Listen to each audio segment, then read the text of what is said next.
നിങ്ങൾക്ക് ഫ്രീയായി പണം ഉടൻ നിങ്ങളുടെ അക്കൗണ്ടിൽ ലഭിക്കും. ഈ QR കോഡ് സ്കാൻ ചെയ്യൂ. ഇത്തരത്തിൽ ഒരു മെയിൽ നിങ്ങൾക്ക് വന്നിട്ടുണ്ടോ? സൈബർ ആക്രമണങ്ങൾ വ്യാപകമാകുന്ന ഒരു കാലഘട്ടത്തിലാണ് നാം ജീവിക്കുന്നത്.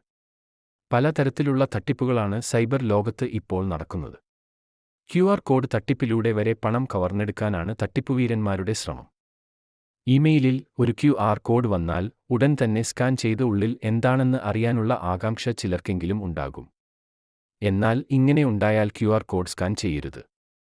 അത് തട്ടിപ്പുകാരുടെ പുതിയ രീതിയാകാനിടയുണ്ട്. ഈ QR കോഡുകൾ സ്കാൻ ചെയ്താൽ അതുവഴി നാം തട്ടിപ്പുകാരുടെ വെബ്സൈറ്റിലേക്കാകാം പ്രവേശിക്കുന്നത്. ഇത്തരത്തിലുള്ള കെണികൾ മറ്റ് ഫിഷിംഗ് ആക്രമണങ്ങളെക്കാൾ അപകടകരമായി മാറാൻ സാധ്യതയുള്ളവയാണ്.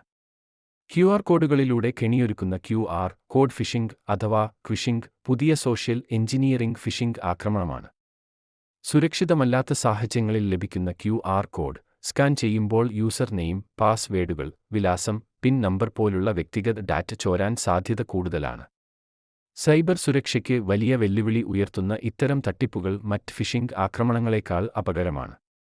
മുന്നറിയിപ്പില്ലാതെ ലഭിക്കുന്ന ഇമെയിലുകൾ, പരിചിതമല്ലാത്ത വിലാസങ്ങളിൽ നിന്ന് ലഭിക്കുന്ന ഇമെയിലുകൾ എന്നിവയിൽ ലിങ്കുകളും QR കോഡുകളും ഉണ്ടെങ്കിൽ അവ സുരക്ഷിതമെന്ന് ഉറപ്പുവരുത്തി മാത്രം പ്രവേശിക്കുക. ഫ്ലയറുകളിലും പോസ്റ്ററുകളിലും സ്റ്റിക്കറുകളിലും ഓൺലൈനായോ ഓഫ്ലൈനായോ കാണുന്ന QR കോഡുകൾ സ്കാൻ ചെയ്യുമ്പോഴും അതിലുള്ള ലിങ്കുകളിലേക്ക് പ്രവേശിക്കുന്നതിന് മുൻപ് ആധികാരികത ഉറപ്പുവരുത്തുക. ആധികാരികത ഉറപ്പുവരുത്താനാകാത്തവയോട് പ്രതികരിക്കാതിരിക്കുന്നതാണ് ഉചിതം. സ്കാൻ ചെയ്യുമ്പോൾ സുരക്ഷിതമായ അല്ല കാണിക്കുന്നതെങ്കിൽ ചില QR കോഡ് സ്കാനർ ആപ്പുകൾ സ്വയം റെഡ് ഫ്ലാഗ് കാണിക്കാറുണ്ട്. ഇത്തരം മുന്നറിയിപ്പുകൾ അവഗണിക്കാതിരിക്കാൻ ശ്രദ്ധിക്കണം.